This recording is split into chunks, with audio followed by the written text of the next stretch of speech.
तो दोस्तों, अगर आप बीएड के पाठ्यक्रम के किसी भी वर्ष में किसी भी सेमेस्टर में एनरोल्ड हैं, आपको कोई समस्या हो रही है आपके कोर्सेज को पूरा करने में, नोट्स बनाने में, आंसर कैसे लिखना है या किसी प्रकार की भी समस्या, असिस्टेंट और गाइडेंस या 1-to-1 इंटरेक्शन के लिए आप मेरे बैचेस को ज्वाइन कर सकते हैं। बैचेस ज्वाइन करने का सिंपल और सरल तरीका है, आप मुझे व्हाट्सएप कर सकते हैं इस नंबर पे with your name and your year. आप किस सेमेस्टर में है इतना बताएं और बस लिखें I want to join premium courses. मैं आपको अपने प्रीमियम बैच में ज्वाइन कर दूंगा। दोस्तों नमस्कार और स्वागत है आपका आपके ही यूट्यूब चैनल बीएड एग्जाम पर। और आज और एक इम्पॉर्टेंट टॉपिक जो कि सामाजिक विज्ञान विषय से है वो ये है कि सामाजिक विज्ञान जो शिक्षक होता है उसको छात्रों के मनोविज्ञान या साइकोलॉजी का ज्ञान होना क्यों आवश्यक है। तो एक टीचर के लिए चाइल्ड साइकोलॉजी, साइकोलॉजिकल डेवलपमेंट, इस तरह के जो विषय होते हैं उसका ज्ञान होना क्यों आवश्यक है। तो ये हमारा क्वेश्चन है और इसे हम अब यहाँ पर बहुत ही डिटेल से डिस्कस करेंगे। जी हाँ दोस्तों, तो अगर आप पेडागोजी में सोशल साइंस पढ़ रहे हैं और पेडागोजी जैसे और दूसरे भी पेडागोजी सब्जेक्ट में अगर आपको कोई दिक्कत हो रही तो आप हमारे चैनल के साथ जुड़े रहिए। यहाँ पर आपको कंटेंट मिलेगा, प्रीवियस ईयर के सॉल्व पेपर भी मिलेंगे, तो आप उनका इस्तेमाल करिए और अपने पेडागोजी सब्जेक्ट को इम्प्रूव करिए। चलिए इस टॉपिक को कवर करते हैं यहाँ पर। तो जैसा मैंने आपको बताया कि पेडागोजी में आपको साइकोलॉजी का नॉलेज होना बहुत ज़रूरी है, यानी कि आपको जब शिक्षण कर रहे हैं, टीचिंग कर रहे हैं, तो वहाँ पर एक टीचर को साइकोलॉजी का ज्ञान बहुत महत्वपूर्ण होता है, बहुत ही एक तरह से करें सहायक होता है। क्या होता है, देखिए आप साइकोलॉजी यानी कि मनोविज्ञान का अर्थ होता है कि मानव का, मनुष्य का जो मस्तिष्क है, जो उसका दिमाग है, उसके सीखने की जो प्रक्रिया है वो कैसे काम करती है। तो मनोविज्ञान को अगर सिंपल शब्दों में कहें तो ये है माइंड का विज्ञान, यानी कि मनोविज्ञान मानसिकता का विज्ञान है। अब साधारण शब्दों में बता रहा हूँ, आपको वैसे विशेष जो है अगर डेफिनेशन देखनी हो तो आप लोग देख लीजिएगा। मैं एक आपको समझाने के लिए कि हमारा दिमाग कैसे काम करता है, हम चीज़ों को कैसे सीखते हैं, हमें सीखने में क्या कठिनाइयाँ हो सकती हैं और उनके क्या अलग अलग समाधान हो सकते हैं। इस विषय को समझने में, इस समस्या को समझने में और उनके संभावित उपाय करना ही जो है मनोविज्ञान कहलाता है। उसका अध्ययन जो हम करते हैं ये मनोविज्ञान कहलाता है।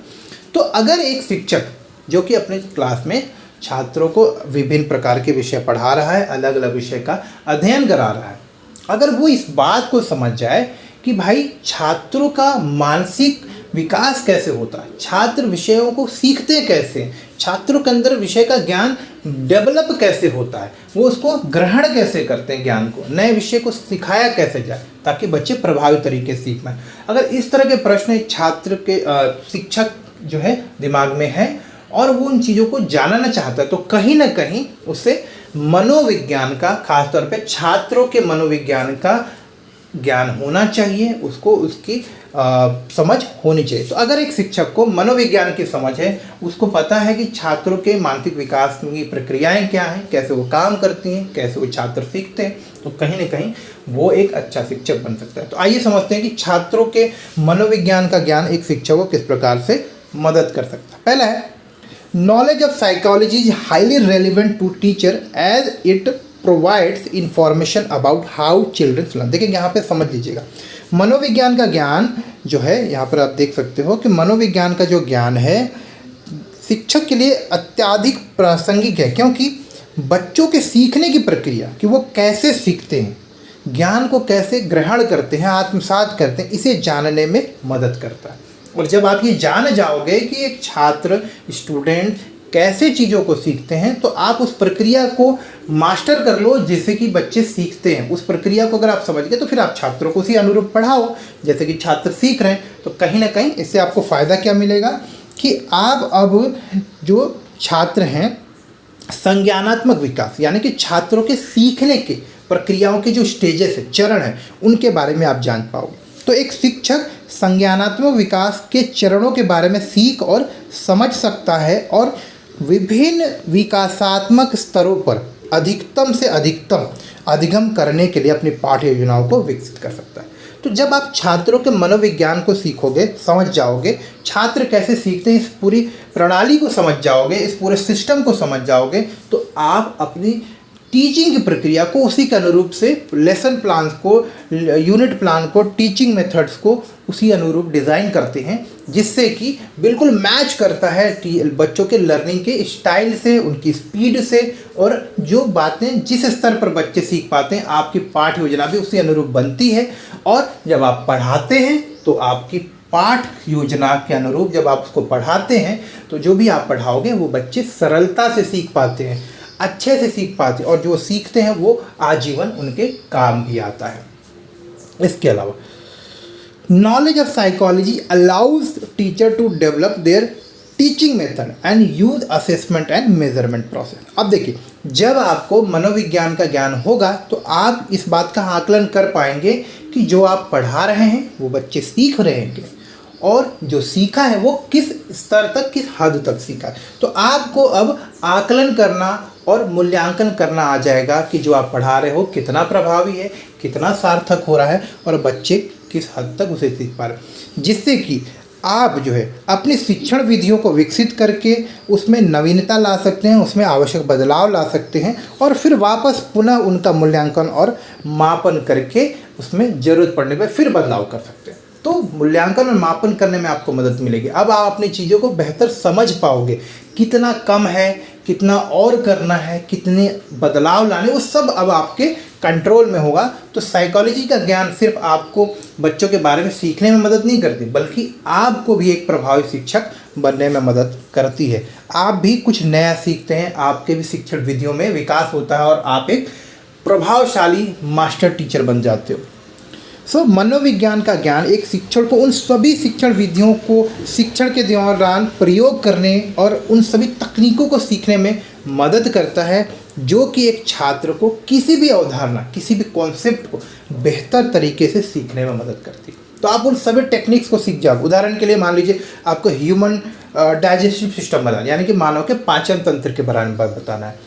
सूर्य और चंद्रमा के आप देख रहे होंगे जो सोलर इक्लिप्स कहते हैं, यानी कि आपका सूर्य ग्रहण, लूनर इक्लिप्स कहते हैं यानी कि चंद्र ग्रहण। तो इस प्रकार की जो घटनाएं हैं, अब शायद आप पढ़ा रहे हो बोर्ड पर, बच्चा नहीं समझ रहा, तो आप उनको वीडियोस के माध्यम से सिखा दोगे, बॉल लेकर, टॉर्च लेकर, इस तरह के जो अलग अलग एग्जाम्पल हो तो उसके माध्यम से समझा दोगे। तो ये सारी चीज़ें भी आपको तभी आएंगी जब आपको चाइल्ड साइकोलॉजी का पता होगा। आपको पता होगा कि कौन सा टॉपिक आपको नॉर्मल बोर्ड पे पढ़ाना है, चार्ट में पढ़ाना है, कौन से टॉपिक को वीडियो के माध्यम से और मॉडल के माध्यम से पढ़ाना। तो ये सारी चीज़ें आपको फिर मदद करती हैं, ठीक है। इसीलिए शिक्षक को एक साइकोलॉजिस्ट भी होना चाहिए, साइकोलॉजी का एक आधारभूत ज्ञान तो होना ही चाहिए।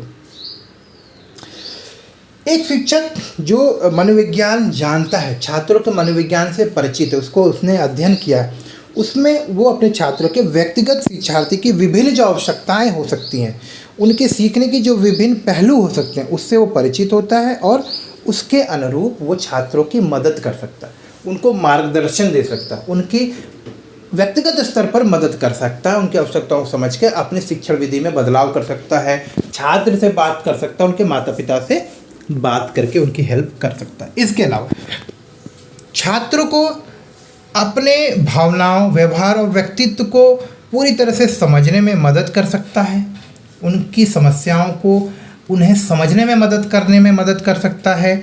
इसके अलावा छात्रों को अच्छा गाइडेंस, अच्छी काउंसलिंग, अच्छे सुझाव, अच्छे मार्गदर्शन और किसी निराशा की स्थिति से निकालने में, उनको प्रोत्साहित करने में, इस प्रकार के जो काम होते हैं उसे एक छात्र, जो शिक्षक होता है, बेहतर तरीके से कर पाए।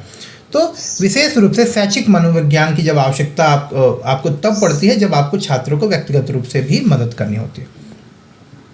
ये सीखने के लिए व्यक्तिगत निर्देशन प्रदान करता है। देखिए, आप जब साइकोलॉजी का ज्ञान होगा तो आप अपने छात्रों को इंडिविजुअलाइज इंस्ट्रक्शन लेने और देने में भी आप सक्षम होंगे, यानी कि छात्रों के व्यक्तिगत आवश्यकताओं को समझ पाओगे और उसके अनुरूप उनको आप गाइड भी कर पाओगे। It also helps the teacher to use social and family environment for better learning.